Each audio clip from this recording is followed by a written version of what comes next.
자, 이제 출시된 지 10년이 되어가는 카메라가 있습니다.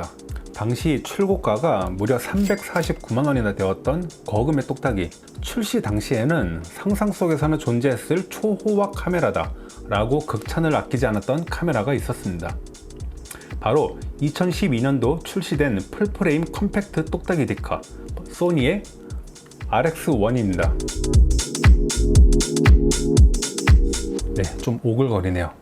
앞서 말씀드린 초호화, 상상 속 이런 용어들은 제가 붙인 게 아니라 실제로 각종 기사에 형용되었던 단어들이었습니다. 2012년도 끝자락에 출시되어 2013년 디지털 카메라 시장에 지각 변동을 불러일으킨 카메라, 이런 칭호를 받은 카메라가 바로 소니의 RX1 카메라입니다. 전체적으로 사각형의 각진 디자인에 이렇게 팝업 플래시까지, 상단과 후면에 다이얼들이 존재합니다. 지금이야 이런 소니 디자인에 우리는 굉장히 익숙하지만 아마 출시될 당시에는 이 많은 기능들을 이 작은 카메라에 어떻게 우겨 쌓아 넣었을까 하는 그런 경이로움이 가득했을 겁니다. 경이로움. 소니 풀프레임의 상징이라고도 할 수 있는 주황색 테두리가 마운트 부분에 이렇게 자리 잡고 있어서 한결 카메라를 고급스럽게 보이게 하는 외관입니다. 크기는 이런 식으로 한 손에 쏙 들어오는 작은 크기지만 이 나름 굉장히 묵직한 무게감과 바디감으로 인해서 소니에서 그나마 최근에 발매했다라고 할 수 있는 똑딱이인 GV1에 비하면 훨씬 더 무겁고 훨씬 더 비싸 보입니다. 뭔가 굉장히 세련된 프리미엄 카메라 같은 느낌이에요. 총 2470만 화소의 똑딱이 디카답게 렌즈 일체형인데 중요한 거는 그 일체형이 아닌 것 같다는 느낌적인 느낌이죠.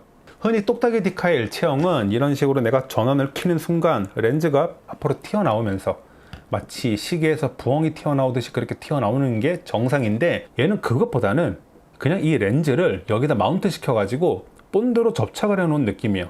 이 뭔가 여기 누르고 힘 꽉 주면은 얘가 풀릴 것 같은, 이렇게 빠질 것 같아. 얘가 왠지 미러리스 같은 느낌이야. 렌즈 성능이 아주 인상 깊습니다. 무려 칼자이즈 렌즈에 35mm f2 고정 렌즈를 사용을 하고 있고, GV1이나 또는 RX100 시리즈 같은 똑딱이 디카들과 비교를 하면은 렌즈의 초점 링과 조리개 링을 내가 수동으로 돌릴 수 있다는 특징이 있어요. ISO 감도는 기본적으로 25600까지 지원을 하지만 확장 감도를 사용을 하면은 무려 10만까지도 올라갑니다. 대단한 성능이죠. 셔터 스피드는 4000분의 1초까지 지원이 되고, 디스플레이는 3인치의 논터치 스크린을 지원을 하고 있어요. 네, 논터치. 무려 10년 전 카메라에서 터치를 기대를 하는 거는 조금 무리인 것 같습니다. 왜냐하면 소니에서 LCD에 터치를 지원한 거는 불과 몇 년 되지가 않거든요. 그래서 소니가 좀 욕을 많이 먹었지. 더럽게 터치 안 넣어준다고. 인터페이스는 소니답게 주황색 테마의 메뉴를 사용을 하고 있고, 배터리는 리튬 이온 배터리인데 RX100 시리즈 쓰신 분들은 이 배터리가 굉장히 익숙할 겁니다. 약 300장 정도 사진이 촬영 가능하고, 잠깐이지만 동영상을 촬영을 할 수 있을 정도의 배터리 성능을 가지고 있어요. 이게 이상한 게 사진은 300장을 찍는데 얘를 집어넣고 동영상을 찍으면은 배터리 용량이 수직 낙하하더라고. 왜 그런지는 잘 모르겠습니다. 자, 이 카메라의 아이덴티티는 바로 풀프레임 센서라는 겁니다. 똑딱이 디카는 주로 1인치 센서를 쓰는 데 비해서 얘는 무려 풀프레임 APS-C보다도 더 큰 센서를 사용을 하고 있는 풀프레임 바디를 사용을 하고 있어요. 풀프레임의 장점은 고감도 노이즈 억제력이 굉장히 우수하다라는 점, 무엇보다 이렇게 뒤에 배경의 심도가 얕아지는 아웃포커싱이 굉장히 잘 된다라는 건데요. 실제로 한 손에 들어오는 작은 크기의 똑딱이 디카임에도 불구하고 결과물이 아주 좋습니다. 최신 카메라로 촬영을 했다 하더라도 전혀 이상하게 안 볼 것 같은 그런 이미지 퀄리티를 뽑아주고 있어요. 풀프레임 센서와 35mm 렌즈 조합, 이런 조합이면은 실내에서 또는 길거리 스냅샷을 찍기에 아주 좋은 화각이라고도 할 수가 있는데, 단렌즈답게 조리개도 f2.0으로 아주 밝은 편이라고 할 수가 있습니다. 자, 앞쪽에 있는 이 레버를 돌리면은 매크로 모드를 진입을 할 수가 있는데, 이 매크로 모드를 들어가면은 촬영 거리가 거의 20cm 정도까지 좁아집니다. 그래서 일반 촬영에서는 이 정도 거리를 유지를 해야지 초점이 잡혔지만, 매크로 모드에서는 조금 더 앞으로 다가갈 수 있는 특징이 있어요. 참고해 두시면 좋을 것 같습니다. 이 카메라는 10년 전에 출시된 똑딱이임에도 불구하고 당시 기술로는 정말 놀라울 만한 영상 기능을 넣어줬거든요. 바로 풀 HD에 60프레임 촬영이 가능하다라는 겁니다.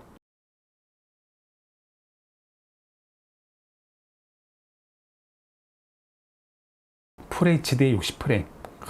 지금이야 4K 촬영이 아주 우습게 되는 이런 시대이긴 하지만 중요한 거는 10년 전이에요. 10년 전.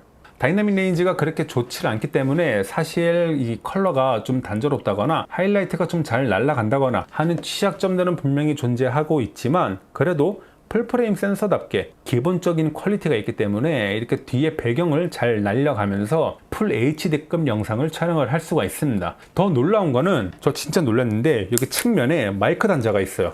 그래서 외부 마이크를 끼울 수가 있다는 거죠.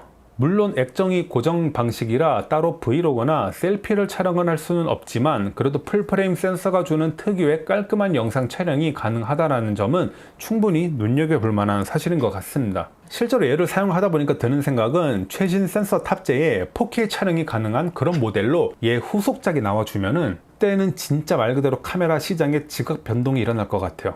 이 모델에서 4K 촬영되고 S로그 촬영 가능하고 그러면은 저는 진짜 지금 제가 가지고 있는 거 다 팔아버리고 그 모델로 갈 겁니다. 진짜로요. 이 카메라는 무려 10년 전 카메라입니다. 저는 파나소닉 S5 그리고 소니의 알파7 마크4 같은 아주 굵직한 풀프레임 바디들을 가지고 있음에도 불구하고 사실 요즘 얘한테 가장 많이 손이 가고 있어요. 일단 작고 이 디자인 자체가 좀 제 취향입니다. 내 취향. 저 이런 취향이에요. 고급져 보여요. 자, 카메라든지 캠코더든지 어쨌든 이 가전제품이라고 하는 거는 내가 많이 쓰고 내가 손이 자주 가야지 좋은 거잖아요. 지금 시대에서 놓고 보면은 단점도 물론 많이 있죠. LCD 회전도 안 되고 다이나믹 레인지도 엉망이어가지고 영상 촬영 시 뭐 그렇게 좋지도 않고 다만 그런 것들이 아니라 내가 정말 장인처럼 사진만 찍는다. 나는 퀄리티가 보장되어 있으면서 컴팩트한 바디를 원한다. 나는 복잡한 게 싫다. 라고 한다면은 충분히 지금 이 카메라를 써도 저는 손색이 없다라고 생각을 해봅니다. 물론 사진에 국한돼서 말이죠. 14비트 로우 촬영이 가능한 풀프레임 바디니까요. 그래서 소니에서 RX1의 진정한 후속작이 나와주길 바라는 마음으로 오늘 영상 준비를 했고요. 저는 다음에 또 다른 영상으로 여러분들께 인사드리도록 할게요. 감사합니다.